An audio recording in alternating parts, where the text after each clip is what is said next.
What's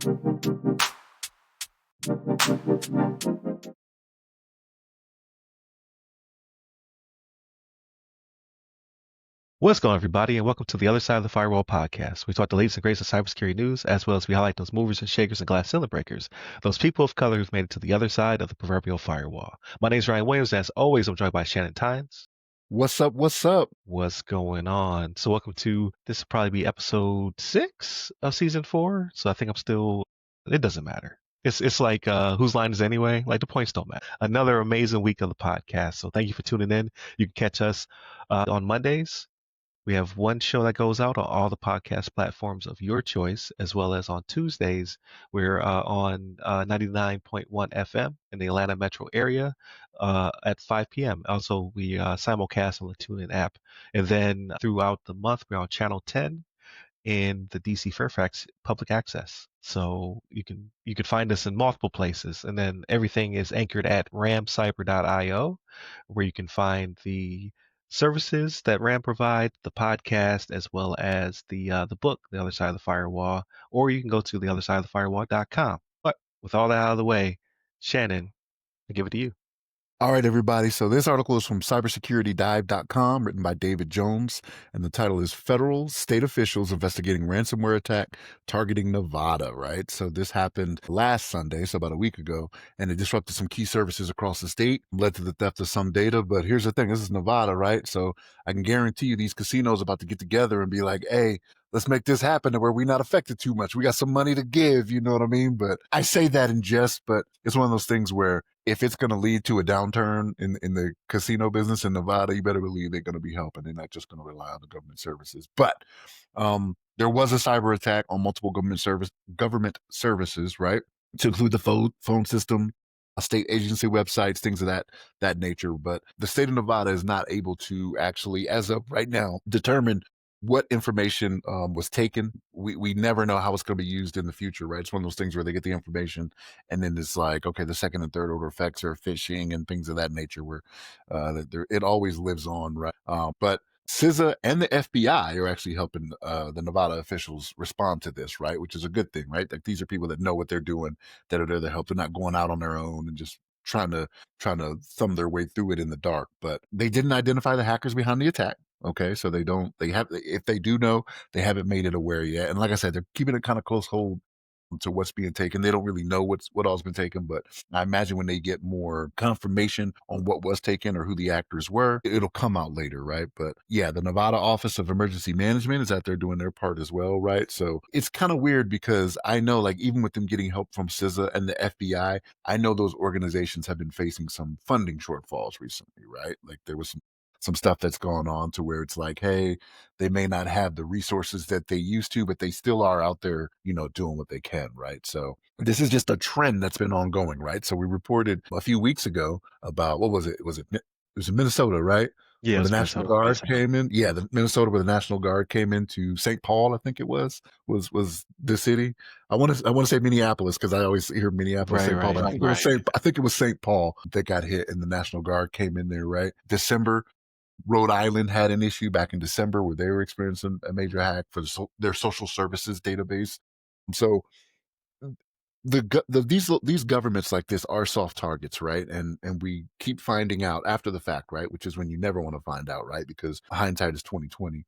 That they're always soft because of things that could have been done or should have been done, or expectations that we, like us on the show, thought were being done and aren't being done, right? As was pointed out to me last week, right? Where I'm like, I know this is something that they do. Chris was like, he's like, you've been with DoD too long, and maybe that is the case, but they are trying to recover from it. And again, they have the help of CISA and the FBI, so it's not like they're not going to get through this. I believe they will, but what will come of it and the after effects from it, we have yet to see, right? So Ryan, what's your thoughts on it? Yeah, absolutely. So first off, in the thumbnail says the Silver State. I've never heard Nevada called that. So what does that even mean? I would call it like Casino State. Casinos were a thing in the 1800s when it was established. Yeah, you're right. That's why. So it was this. Remember, it was the gold rush going out west, right? So like, right.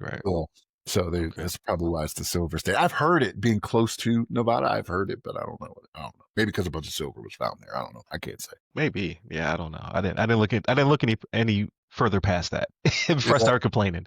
But yeah, so another state. So I think we talked about it. It wasn't the highlight of the episode, but when Chris was on, we talked about Canada, right? It was like Ontario, I think, or Toronto. One of the two got hit and had to just eat it because they didn't have things like MFA and things of that nature. And that's when we kind of got into the discussion again about how the Department of Defense, like these things are you will comply as opposed to you should or you have options to do such. So it is a little disheartening. I mean, but it's lots of opportunity, right, for maturity improvement.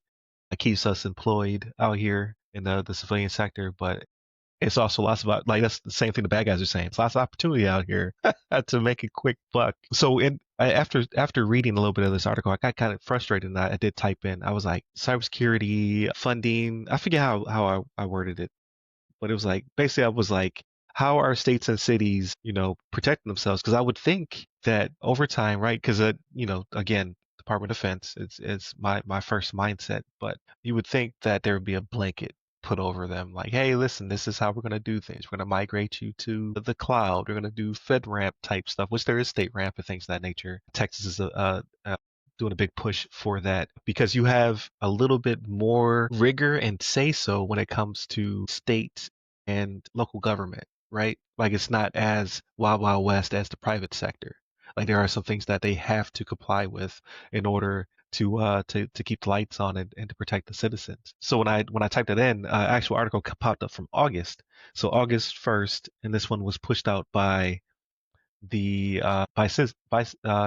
So it says DHS launches over 100 million in funding to strengthen communities and cyber defenses. So grants are available for states, tribes, and localities to improve cybersecurity. And I was like, okay, good. And then the initiative says today the Cybersecurity and Information Security Agency (CISA) and the Federal Emergency Management Agency (FEMA) announced availability of over $100 million in cybersecurity grants. And then ellipses in real time. It says fiscal year 2025 state and local cybersecurity grant program, or the SLCGP, and the tribal cybersecurity grant program, the TCGP, makes $91.7 million available. So SLCGP is 91.7 million and the TCGP provides $12.1 million. And basically these demographics can apply for these grants. So two mindsets, right? Like, so if I am in local government, I would assume I would have this come across my desk, and I would say, okay, we need to start writing our proposal for this grant money so we can get some of this start to improve. Let's come up with a wish list of what we want to fix and go from there. And then and I put my Ram Cyber security hat on, and I'm like, this is something that I should have my eye on because here in my local community, maybe there's something I can bid on, right? Because they're looking for not only it says something about local talent in here as well. So critical services improvement, investing in our communities with being good stewards of our taxpayer dollars. And then there's a little blurb about here about hiring. So it says local governments for a range of cybersecurity improvements, including planning and exercises, which they don't do enough of, right? Tabletops, things of that nature. But also hiring experts in the community and improving services for their citizens. So when I see that, I'm like, okay, this is something that I should peer into because maybe there's a possibility I can help out my local community or the county or the city of Tampa. So there's opportunity there there may be some synergy there. If this money's not already spent, that's August 1st, right? Like, so a lot of that money might already be doled out to their said communities or not, right? It may be a thing where this has to be spent before the fiscal year jumps off, or they take it the proposals now, and then the fiscal year is when it kicks off. I don't know. I didn't look any deeper. So I'm curious. So I noticed you mentioned one of the organizations that had tribal in the name. So is it only for the reses that we have in the States? Like, are they the only ones that can apply for it to be like, hey, if it's in Oklahoma, Florida reservation or whatever it may be? Right, I'm right. curious. You know what I mean? I mean, that's a good chunk of money too, like 91 million for those small locations. You know what I mean? Because So they're so it's 91.7 million for state and local, and then 12.1 million for tribal. oh, okay. I thought you were saying 91 for tribal. I was like, wow, that's a good bit. 91 million. I was like, they can make good use of that. But 12 million for tribal. Okay, that's more along the lines of what I was thinking was going to happen there. Yeah, Um, yes, that's the split. yeah. And then to your other point, I think it was Ontario. We don't know if the state of Nevada had cybersecurity insurance for this either, right? Like it doesn't mention it in the article. I can't say for sure. Uh, and I know it's not as widespread as the industry would like for it to be, right? But so yeah, we don't know. Like it could be one of those things where they could just be taking the hit on this, and then before they start bringing stuff back up, like they got to verify, like, hey, let's make sure if we do have backups, if we do have everything we do need to get everything back online, we're not making the same mistakes we did before, right? Like if they're building from certain images or something like that, because that happens too, right? Like you may have an image that you just haven't kept up to date, like Right. you're not updating it every time you do it. So then you got an image that's 3 years old, that you're putting on there. And then they used their way in, their attack vector was a patch that wasn't applied a year ago that still isn't applied on your image or your baseline. Like stuff like that you got to think about, right? Yeah, we'll see. We'll see what comes of it. But yeah, like I said, man, the casinos, they're probably gonna have a bunch of people walking into these offices that got trench coats around their shoulders without their arms in it. Be like, my businesses need to prosper. No. Right. I think a casino, like they take these cybersecurity bad guys in the back and bust their Yeah. knuckles. But yeah, it's always interesting when this happens to a local government, and it seems to be the trend because they're soft targets now. So 100 million is great. So hopefully everybody spends that money up, starts to get their baselines together, and then next year they either come up with another 100 million or several more. But again, I just think that there's an opportunity to be more organized. Like I get it, states' rights. Everybody wants to do it their own way. We're gonna have 50 different versions of this, but in my mind, when I think of it, I think of like we did at the Network Operations Center, right? Like you baseline all these bases, and it stops being the Wild Wild West, and you start to conform to a standard. Which I get. There's also weaknesses in that as well, right? Like what if one state has a weakness and they all mirror each other, then all the states have a weakness. But right now, yeah, it's like 50 million weaknesses. So any conformity and standardization would be, appreciated. But I digress. So I give it back to you, Shannon, for the next topic.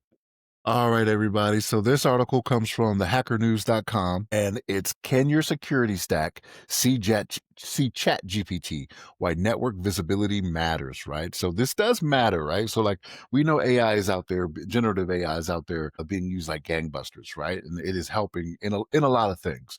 But what needs to be taken into consideration, right, is that there's no type of data loss prevention, no type of DLP or anything like that that makes it to where whatever you may be doing with generative AI is actually being logged, audited, monitored, right? And that can be a problem, right? So it's one of those things where, like, even the DoD has jumped on board, right? Like they have their own AI that you can use and whatnot, and I have seen used, you know what I mean? And it helps tremendously. But if for whatever reason you're using this AI, like say if you are an insider threat, right? A malicious insider threat, because your insider threat doesn't necessarily mean you're being malicious. You can be an accidental insider threat by not doing what you're supposed to. But if you're a malicious insider threat, you can upload different types of files and things like that into these AI instances, and they're not being logged, monitored. Nobody knows what's going on, and it can happen behind the scenes, right? So we want to we don't want to necessarily make it to where people are using this as a way to get around rules and security and things of that nature, right? So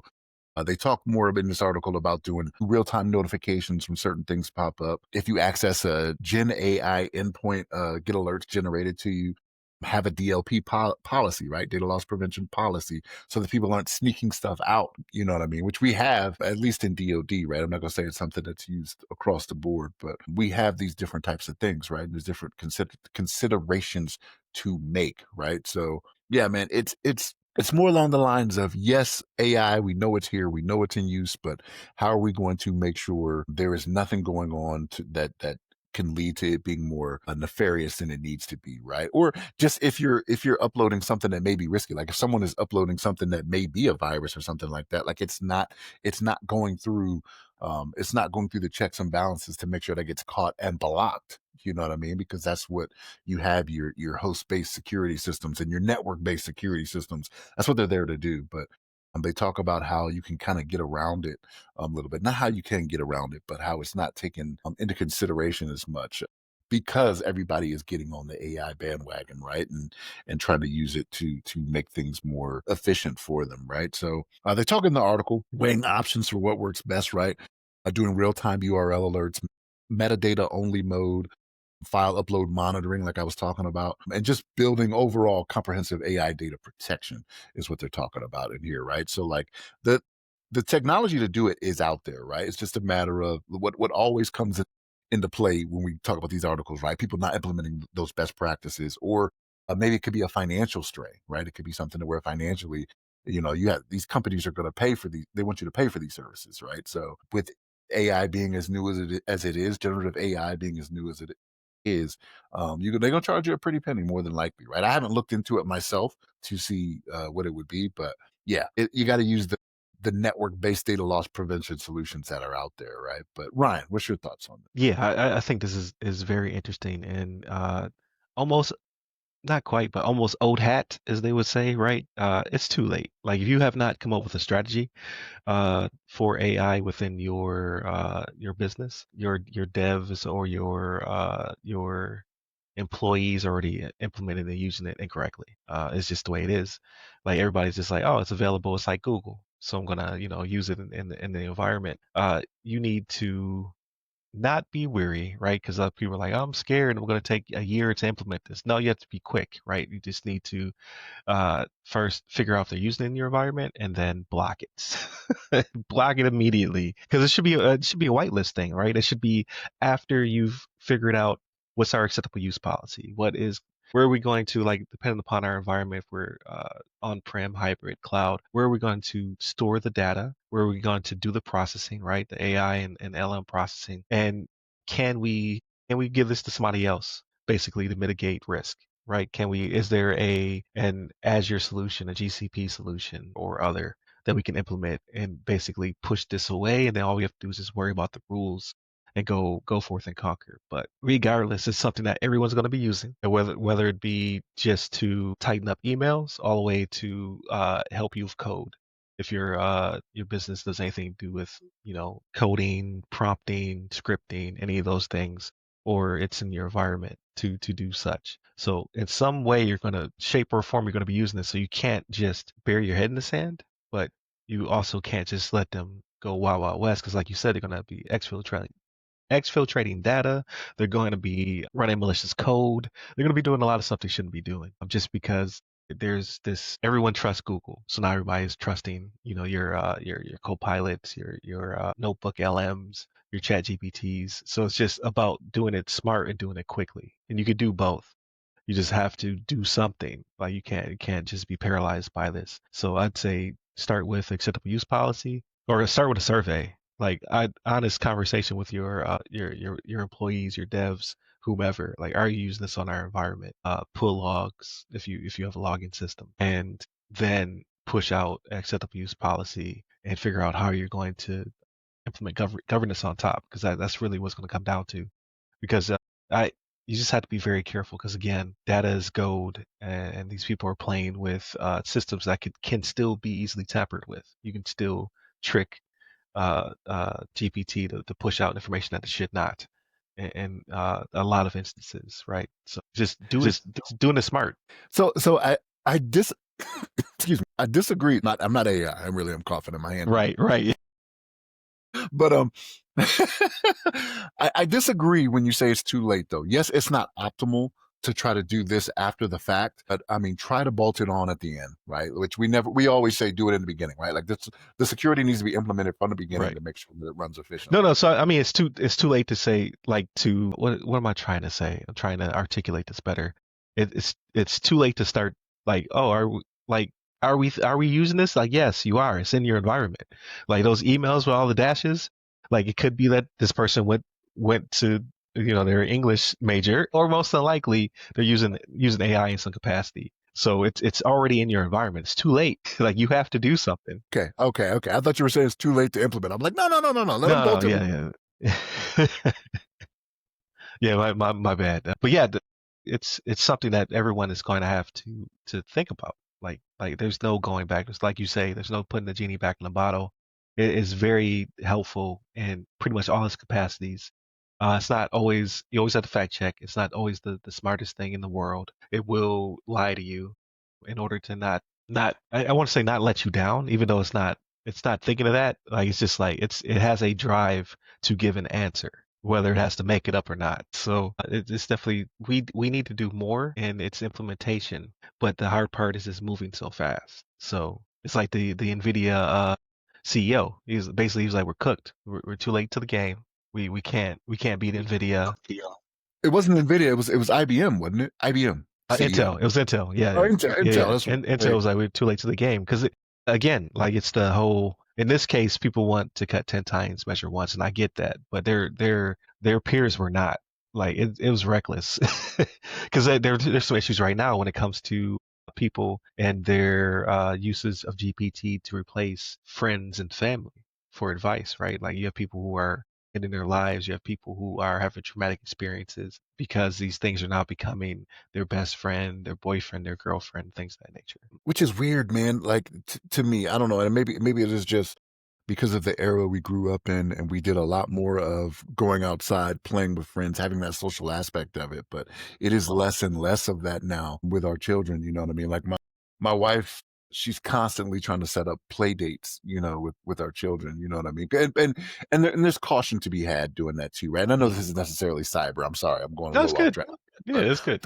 but like it's one of those things where you have to be careful with people that are out there too, right? So where's the line where it's like, okay, I know my children are safe inside my house, for the most part, you know what I mean? Stuff can happen in the house too with people, but the accidents do happen. But I know they're safe here. But I do want them to have that social interaction, right? I want them to have the experiences I had growing up, having people to talk to and do things of that nature. I'm to the Yeah. point now though. I'm a fuddy duddy now. Like I can go without talking to anybody. I'm fine. You know what I mean? It's what it is. My wife thinks I'm what's the one that fakes emotions? Is that psychopath or That's uh, a sociopath. sociopath? Yeah, my wife Yeah. thinks I'm a sociopath. She's like, I think you're faking emotions. She's like, some of the things you say, you're just like, I'm like, no, no, no, no, I have emotions. You know what I mean? I almost cried when Tony Stark took the Yeah. gauntlet. And, I almost let it drop. Like I got emotions. I just take them and I push them down real deep, real deep. They're in the crevasse. But no, I get it, man. Like because like even before AI, like if you think about it, even before AI, like I remember seeing stories about people that were like marrying holograms and things of that nature. It was something where they were not having the relationship with real people, and this only makes it easier to do so by how real it seems. You know what I'm saying? Like, it's crazy. It's weird. Hey, like I hate to say it, but it's the future, man. Like it's just like it's always been a thing where people are getting more and more like just the birth of the internet, right? So then our relationships went from being like you have to come to my house uh to meet and greet to I can meet people, anywhere in the world, which was cool. And then obviously human beings are always going to take the worst path. And now it went from that to isolation where my friends are only halfway across the world to now my friends are not real people. And that was exasperated by COVID, right? With the people getting locked down and things of that nature. Again, I like my personal feeling was I think it was necessary to a certain extent because people drop like flies, but it's just been exasperated. And I can see it in my own kids, right? Like my daughter's senior year of high school was during COVID. My youngest, his kindergarten was during COVID, and it kind of changed them a little bit when it comes to the social aspects. And, like my daughter now, she lives on campus to be more connected, to have that social dynamic in her sophomore year of college. And our youngest, we take him to, Code Ninjas to hang out with the kids, and he just joined student council. So there is that, change that's taking place. Well, hopefully they get, back to some sense of normalcy in quotation marks, but you have people now, like again, like they're so trusting AI that it's causing them to take their own lives and things of that nature. So I just don't see again putting the genie back in the bottle. I think these models will just become more and more human-like, and people who don't necessarily want to associate or don't trust people or don't want to be hurt will go that route instead. Or there's a doctor. What's the doctor from Horizon? Elizabeth, Oh whatever her yeah, name oh is. yeah, yeah. Or it'd be one of those situations, right? Where it just reset everything. You know what I mean? Like, that might happen. That we're all living like we're back in the in the Yeah, Stone Age. when the EMPs go off, right? Send us back to the Stone Age. Yeah, I just don't know, man. Like I don't know how we got to this topic either. How did we get here? It was a. It was a. It was a. Like we were talking about AI and how realistic it is. Okay, yeah, No, gotcha. well, it ties in. It does. Like even though Mm, it's not strictly cybersecurity, but it does. yeah. So to pivot, I give it back to you, Shannon, for our discussion topic. All right. So this one comes from Forbes.com. It says, written by Emil Sayeg, and the title is U.S. and Allies Declare Salt Typhoon Hack a National Defense Crisis. So we've talked about Salt Typhoon a few times, right? So, but what's ended up happening is the FBI and some other international agencies have gotten together and said, okay, Salt Typhoon, their cyber campaign is not just an American issue, right? Like it's an issue because I want to say in the article they reference that they've got at least 80 countries that they've gone and messed with the Salt Typhoon group, and they always have the cool names, right? Like China. I mean, I don't know if we're giving them the names or they like it leaks that this is what we're calling ourselves or what, but they always have some cool names. They're saying this is not just and this is a quote from them. This is not just a cyber intrusion. This is the weaponization of our communications infrastructure, right? That's one of the senior intelligence officials that involved in the investigation says, right? So the FBI, CISA, NSA, Department of Defense, Triple C, the Cyber Crime Center, joined other international partners, right? And they're like, hey, we gotta work on shutting this down because Salt Typhoon, like they are getting it in right now, right? So they've got patience, they're playing the long game. But what's maddening about this to me, right, is that it's not like they're taking advantage of 0 days, right? So when they go and they look at what they have done, they start looking at the things that they've used, what attack surfaces they've gone after, and the things they've used to gain access. And you look at some of these CVEs and you're like, this is from a year ago. This is from 2 years ago.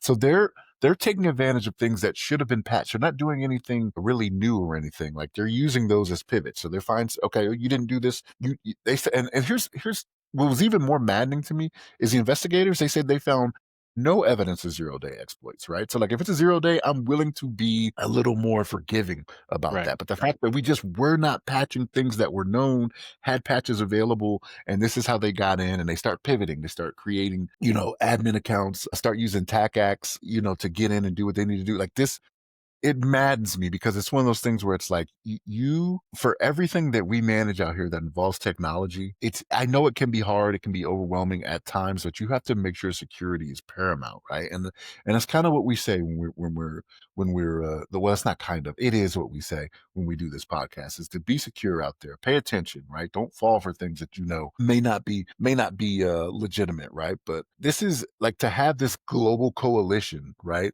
of people that are like, this is a national defense crisis, and this is why we need to have standards. This is kind of what they're getting at, right?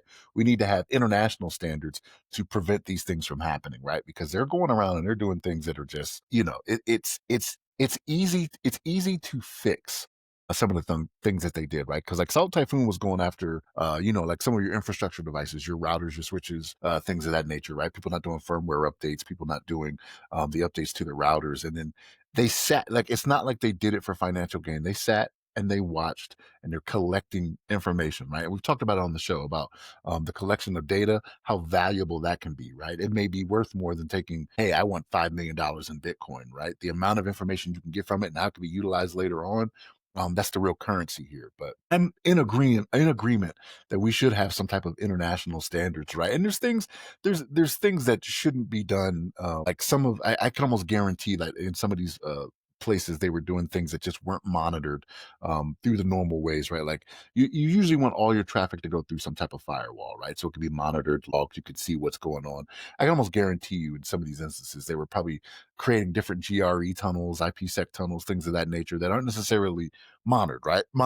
Like when you start creating peer-to-peer connections like that, nobody's really looking at it. People are like, yeah, I like the convenience of having it. And then like you end up with possible situations like this where it's like nobody sees what's going on when they're going around and doing this. But yes, we need to all get on the same page. We as a world, right? I can't say we as a country, we as a world need to pay attention to what's going on because Salt Typhoon and China is out here playing the long con and the slow game, and they are getting at us. But Ryan, what's your thoughts on this? Yeah, I agree 100%. um, and it's things it like the crazy part to me is it's things that I remember having to deal with in 2010, right, when it came to TACX accounts and just having better identity access management, make sure privileged accounts don't go unchecked. making sure that you're doing an inventory on your assets as well as your software, and then the removal of GRE tunnels because it can't monitor that traffic. Like we were doing all that stuff back in 2010, and here it is 2025, and it's the same thing. It's hard to empathize when it really comes down to best practice. So like, I get it. Everybody's busy. There's not enough people in the field. So that part does register where maybe you don't have enough people to do the patching and things of that nature. However, you do have a not sterile environment, but a controlled environment when it comes to the critical infrastructure, the department of anything, department of dot dot dot, because you have top cover, right? It's like, okay, we're going to do these things or we're going to shut off this network. Or we can't shut off this network, then heads will roll. Because at some point there has to be accountability. And I give a little bit more leeway to the mom and pops and the private sector because your bottom line is different, right? You're beholden to shareholders and your tight budgets and things of that nature. But when it comes to critical infrastructure, Department of Defense, Department of anything, you get less empathy because you have the ability to say you will do. Like so you will do these patches. Say, well, you push back and say, well, we can't do these patches because we can't take the system down. Then you will put together an ASI, you will inform all of your, clients, customers, whatever you want to call them, and you will let them know that this is when we will go down to do this patching. Like you have a lot more leeway than the private sector has. Just, you know, full stop, bar none. So to see a CVE from a year or two ago be exploited in this manner is very frustrating. I think the only thing that you can no the only saving grace is that you can say we don't have enough manning to make it happen. And in that case, budgets need to increase if it's due to manning and resources. But if it's just due to scheduling, if it's just due to, identifying your primary responsibilities, then this cannot stand. Like you have the ability to say you will do, and that part I do not understand. It's that DoD mentality, right? Like, it's like you're gonna do it, but there's no guarantee. Like, because like they're taking advantage of telecommunications companies that don't necessarily have those same guidelines we did in the DoD, right? Like, so I mean, Verizon is only going to do so much, right? Like, yeah, we're not worried about doing these patches for this, right? Like the iPhone 17 is about to drop. So that's what we're worried about. We're worried about sales right now than we are, doing Right. patching. It's funny that you bring up Verizon because isn't Verizon the what's called it? Aren't they the holders or the beholders of not CVEs? What is it? Uh, I thought it was MITRE. You're thinking of yeah. MITRE, right? Is No, it? Verizon. It's not HBSS. What is it? It's CVSS or something like that, right? Like they're the ones who came up with the methodology. I think it was Verizon. Oh, wow. Okay. I did Yeah. not know that. But obviously, just like any other big company, like they all don't point to the same nucleus, right? Like Sony Pictures and Sony Computer Entertainment and Sony, you know what I mean? Like there's divisions don't necessarily have to be beholden to, this niche pocket of whatever department or whomever is in charge of these things. But I believe it was Verizon that came up with the methodology. If that's true, you would think they wouldn't be in the news so much for some of the things that happen to them. You know what I mean? Like at that point, it's like, okay, if you came up with a way to do a vulnerability score or a scoring sheet on what things will be rated as, like there's no way you should be falling victim as often as you are. Like you should have this kind of on lock. And again, I'm not saying anything's 100%, but Verizon, like they've been taking some hits lately with some of the stuff that's been going on with them. So yeah, that's crazy to be the case there. You never know. Like it's one of those things where, yeah, that may have been what they did, 20 years ago or whatever, but times have changed. That's Yeah. not what's making the stock go up. You know what I mean? Like, yeah, they thought better of it, or maybe they had more of a sense of, they felt better when it came to cybersecurity and things of that nature, but not now, right? We need to worry about getting sales up. Are we still the number one cell Carrier. carrier out there? Yeah, things of that nature. So who's in their commercials? Like who are they going to get to do the commercials? Those are the more important things to them now, right? More than likely. Gotcha. But no, I do agree that a global coalition does sound really good to create that standard. Again, it's a lot of you need whomever someone needs to be in charge, whether it be the U.S. or one of the other nations, to set the standard and push it out. Everybody will do X, Y, or Z to protect each other from this threat. Right, that defense and death mentality should be invoked. My only thing is it's I it gets frustrating because of red tape. Again, Yes. yeah, you will do, and it's always like as long as you're failing forward and you're pushing the ball forward, that's also good. I could just see it hitting a snag right where the coalition. It's like the Justice League, right? Who's gonna pay for this, right? What was that skit? It was like it was like NATO or whomever, like the funding is run out, and then they look at Batman, like in the Wayne Foundation, Yeah. Yeah. handled it. He's like, I got it. So it really does come down to again money, resources, things of that nature. There's not enough practitioners in the field. I think it'll be more the red tape thing of what you brought up initially, right? Like it'll be, and maybe red tape may not be what I'm looking for, but it may be a difference in principles, right? So like the Americans may be like, hey, no, we're more worried about our companies having the leeway to make money, capitalism, whatever, whatever. But if you go over to the EU, the countries in the EU, they're like, no, data privacy, very important. This is why we have these rules in place, right? That may not necessarily be something that's adopted in Australia, America, Italy, whatever it may be. Although is Italy in the EU, I don't know. I Yeah, don't know. but yeah, I think that is more along the lines. I think the money can be found. The money can be found. I don't think that's going to be an issue for the countries to do what they need to do, but it's going to be more the differences of principle, I think. yeah, no, I agree. So we'll definitely see how this evolves. But yeah, uh, Salt Typhoon is eating our lunch, especially with the lateral movement, the collection. It's always scarier when they're not disrupting, right? Because when you see someone do, whether it be kinetic effects or whatever through cyber, you know what they're wanting to do. They either want money or they want to do disruption and things of that nature. But when they just sit and wait, that makes you a little nervous. Like, are they just going to shut us all down? They've been sitting there collecting, right? So like for anything that you may have communicated on the network to where they were just sitting and watching, like, okay, well, we know what the defense will be. So now we create our TTPs and we create our attacks based off what we know what we know you're going to do, right? Yeah, So I think AI just exasperates the worry, not necessarily AI being used to do the red teaming, but AI being used to parse through the data because there's so much data. So you're always like, oh, well, they're overwhelmed. Like, where are they going to look? Like, is this more important? Is that more important? But with the proliferation of AI and LM, it's like, no, we can look at everything. And then we can aggregate all this data. We can infer from this data, right? Like all this unclassified stuff now can be, used to see classified data that was never meant to be seen. So it's super scary. So I don't know, people. Be on the lookout. Call your congressperson. But I digress. So moving forward, Shannon, how was your week? that's pretty good, man. I have no real complaints. I will say, and I kind of mentioned this to you last night. I watched the Superman movie again because I keep seeing the reviews where people are like, "Oh, it's so great, it's good." Even you were like, "Yeah, this is an 8 out of 10." Like, and you're not a Superman fan at all, so I'm like, "Okay, it's got to be on point." So you saw that at home? You rented Yeah, it? yeah, Oh, okay. yeah, yeah. I bought it actually through Amazon. I think it was Okay. Amazon. Gotcha. Bought it when it became available. I don't think this has ever happened. I think I liked it less the second time I watched it. I don't know why. And it fell apart.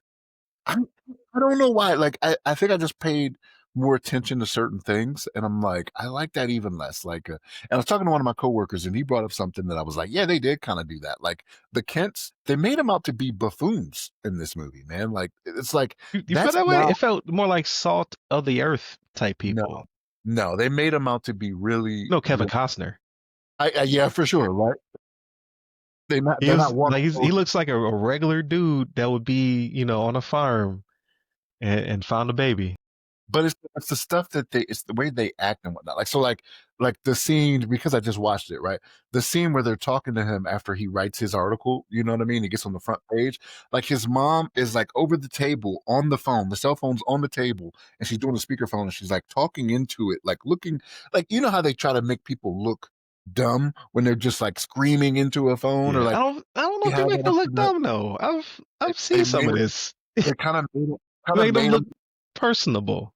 I don't think so. I don't think so. But I've only watched it one time. I was awed and amazed. He pulled the wool over my eyes. But again, like you're probably going to still feel the same though, right? Like because of some of the stuff and like some of the dialogue in it, I was like, that's a little.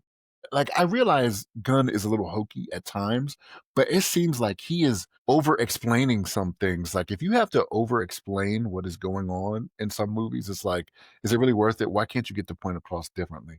You know what I mean? I'm willing to give him another shot, right? Because like Guardians of the Galaxy, that it's a good series, right? He did pretty good on that, but this I liked it less the second time around. I'm like, man, um, I don't know. It could just be me. I Yeah, I don't got know. so I will definitely when it because I've been trying to rewatch a lot of stuff, just because it seems to be I don't know if it's because of COVID or whatever, but it seems to be like a lot of gaps. Like it used to be like movie after movie after movie, and it's starting to slow down. So I just been like, oh, what do I want to revisit? So I might revisit that one. I mean, I will tell you, don't pay for it. Like, wait for it to stream Yeah, I'm wherever waiting for the streaming stream. can Yeah, be. yeah, Like, it's gonna be HBO Max, right? That's Warner, or yes. no? Yeah. HBO Max, right? Yeah, Warner and DC. But yeah, I don't know, man. I liked it less, and I'm like, I don't know. But neither here nor there. It's whatever. It's making its money. It's made its money, whatever it may be. Like another $30 out of me, right? So for me to Right. buy or 25, whatever I paid. What else did I do? So Madden, the new Madden. I gotta say, there's still some things that are frustrating, but it's definitely better than last year. But here's my fear. Here's my fear, right? As the year goes on and they start patching, they're gonna Right. start reverting back to this old stuff that I'm like, okay, we back to super jumping for interceptions again? Like, is this what we're doing?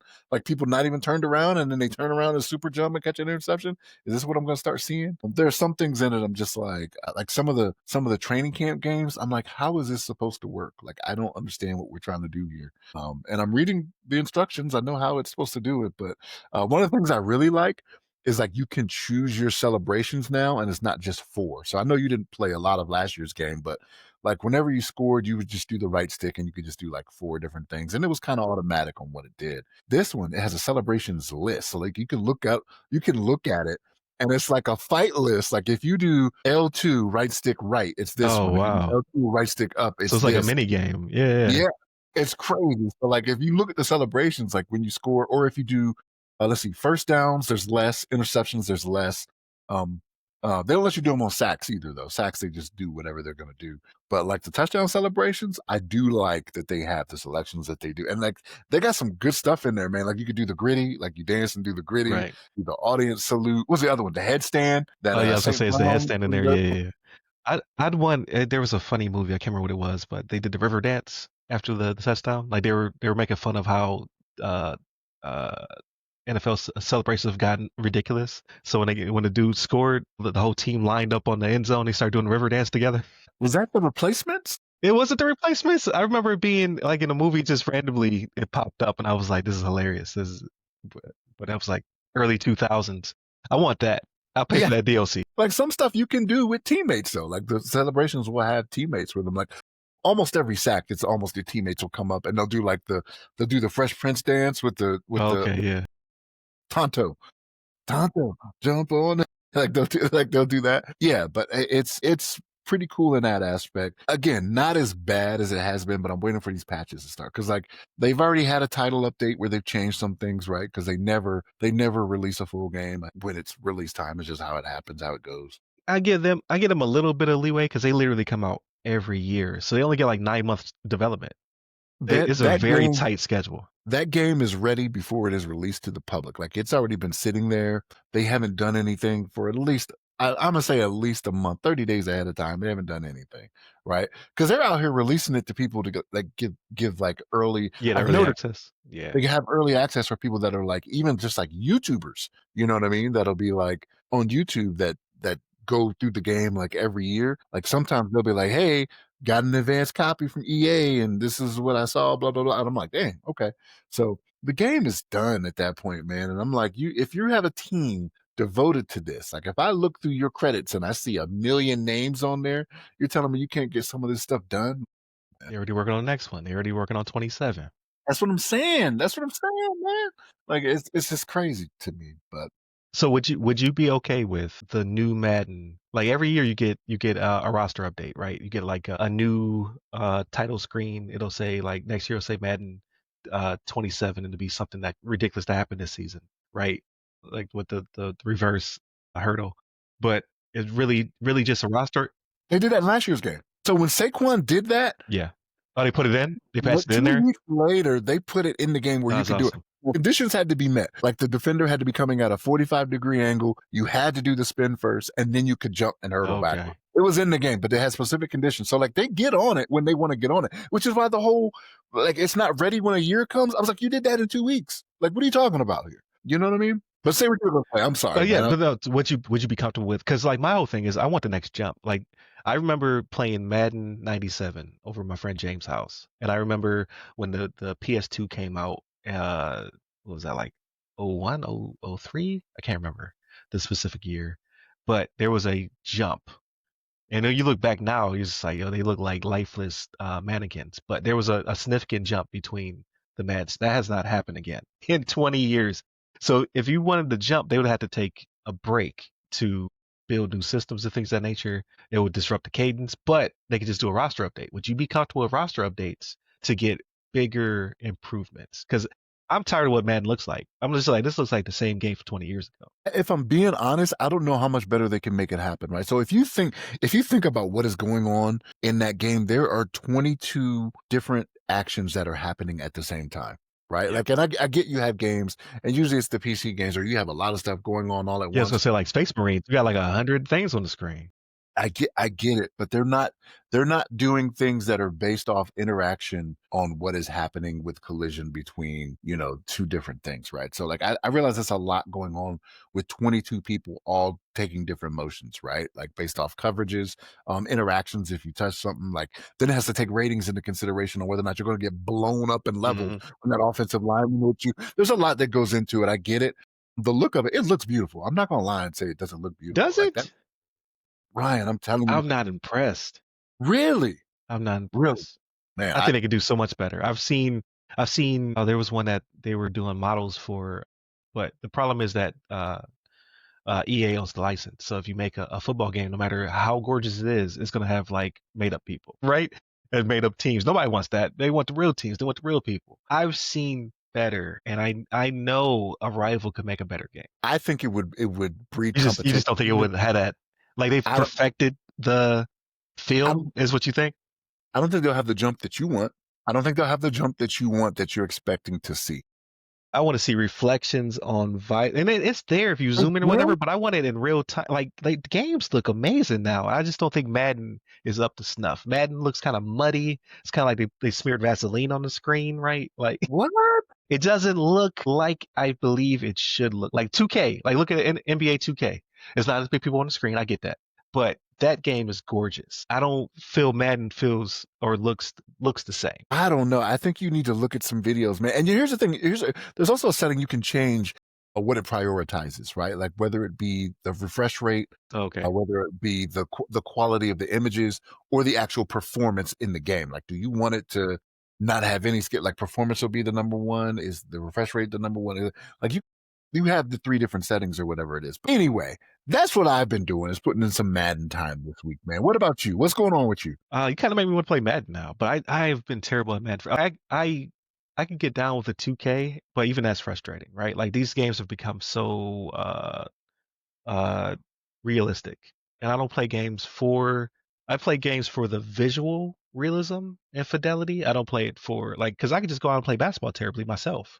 I don't want to play basketball terribly, right? Like so that's my beef with 2K and Madden nowadays. It's just too like I remember playing NBA Live and what was it like Live '98 or something? I can't remember which year it was, and I could hit half court shots with Shaq because I became better at overcoming his handicaps. They make that impossible now. They're just like that's not realistic. That can never happen unless it's a fluke. No, That's I don't want the I'm controlling like I am Steph Curry. I want to shoot it from across the court. You know what I mean? Like I want to think of I can't think of anybody who's not good at free throws anymore because everybody's pretty good at free throws. But I want to overcome those things and break the mechanics of the game because it's a game. They don't let you do that anymore. And that's super frustrating. So that's my hot take. I know people are upset. They're like, no, I want the realism. Like, nah, not me. I want to play Tiger Woods golf and 18 hole in ones. just because I'm that good at playing this game, right? I've broken it. I've broken. I'm in the Matrix now. Is what I want. Like back in the day. So if that's the point, like you don't need any type of ratings or anything like that. You just need to, okay, show me what the hitting mechanic is, show me what the throwing mechanic, the shooting mechanic is. I'll perfect it. I'll get it in the green or at the top or whatever it needs to be every time. I don't want that. I don't want that. If Russell Westbrook is only hitting 25% of his threes, I don't need him shooting 60% for the season. Yeah. Right? Like I no. Yeah. Because it's me. It's me.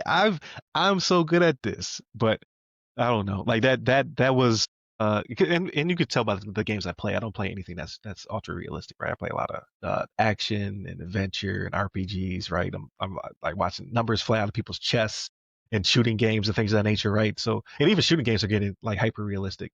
But I'm a Halo dude, right? I like shields and stuff because again, like now I can play with systems as opposed to a battlefield. Like you shoot me, I just drop dead like in real life.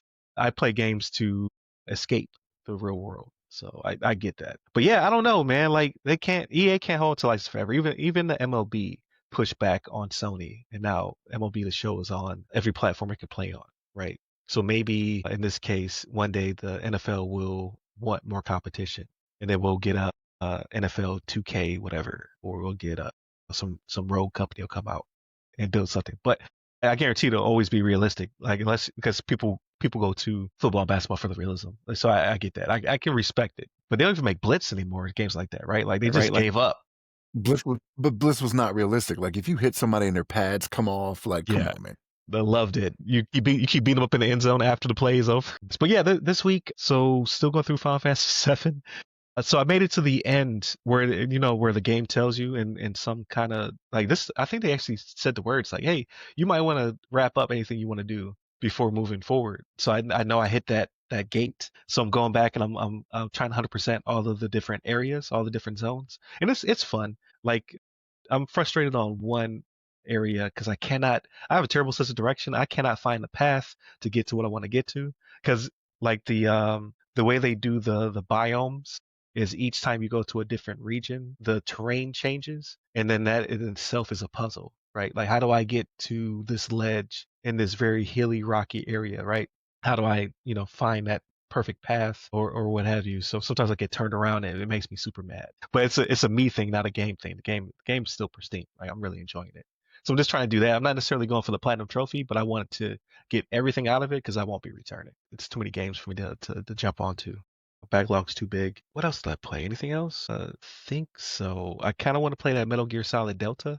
It's the remaster of Metal Gear Solid 3, only because it's the one I skipped, right? So I heard really good things about it. I heard it's a really good game, but I don't know. For some reason, I was doing something different during that time, and I skipped that one and always said I would go back and never did. So I kind of want to get that one. So that might be my next game. I just haven't played a stealth game like Metal Gear in some time, so I'm kind of excited about that. But I watched the Thunderbolts last night. Okay. Like I don't know why it did. I think I have to watch it again because I was under duress, right? It was a bunch of screaming kids running around the house. I'm trying to pay attention. I thought it was okay. I didn't feel it was like people were like raving about it, like, oh, this is the best thing since. Yeah. It was good, but it wasn't like because they're saying it was like end game vibes.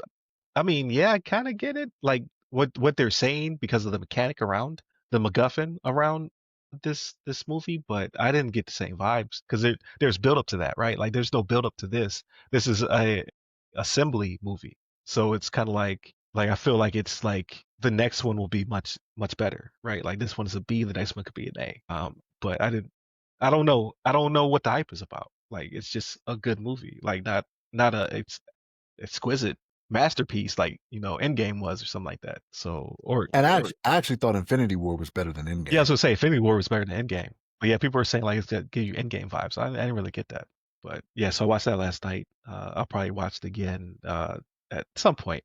But it's too many things to watch, right? So I'm on that Alien Earth kick. I didn't watch the latest episode. I gotta watch that. I'm liking it. I like the vibe that they have going on. And Peacemaker should have a new episode I need to watch. That first episode, again, if you got kids, don't let them watch that by themselves. Don't let them watch it, period. But don't be like, oh, you watch a Peacemaker and think it's like the Superman movie. Oh, Superman is rated like in the new gun Superman will be rated G in this case, and the new Peacemaker will be rated X. It was wild. I was like, yo, this is on TV. So be Halo. careful. And I was like, yo, what is happening right now? But so far so good. Like I like where they're going with it. Jesse is always a good time. Like the dude's funny, even though I acting wise, I think he's okay. I think he's growing into it, right? But physical comedy wise, he's a fun time. Like he's always doing something real dumb and breaking stuff real good. So I enjoy that from John Cena. But that's it for me, man. And then oh, I was on a live stream. So I was on a live stream, had an amazing time. We talked for about 45 minutes, um, just about my military transition because it was for an audience of people trying to break into IT, cybersecurity, who are transitioning from the military. So it was like perfect audience. And I'm telling you, like this guy Aaron, he has some really good questions. I was like, man, I gotta get on your level when it comes to hosting. But it's only my second time being on someone else's podcast. Oh, it's so great. Like not having to think, just answer, right? His name was Aaron Martin, and it's My Computer Career. I was a live stream. If you go to my, I'm not sure if they put it on YouTube yet, but if you go to my LinkedIn page, it's there. So like once you do a live stream with the link that's like, hey, you should attend this, becomes the link to the pre-recording. So definitely check that out. I think he asked me some amazing questions, and I gave some good answers. So I think it definitely helped people out. And if you want to invite me or anybody else from the podcast to your podcast, that'd be great. So you can share the wealth. Got to land this plane. Thank you very much for everybody listening. Thank you for tuning in. If you're on the radio, 99.1 FM, or the TuneIn app, or watching us on Channel 10 in the DC Fairfax Public Access area, please continue to leave us your feedback. Hit up the website, ramcyber.io, where you can get to all of our stuff. If you want to purchase the book, go to theothersideofthefirewall.com and do so. Or if you want to reach out to me for services and things of that nature, you can hit me up personally. I'm at RY Security Guy. That's RY Security Guy. You can find me primarily on LinkedIn. So stay safe, stay secure.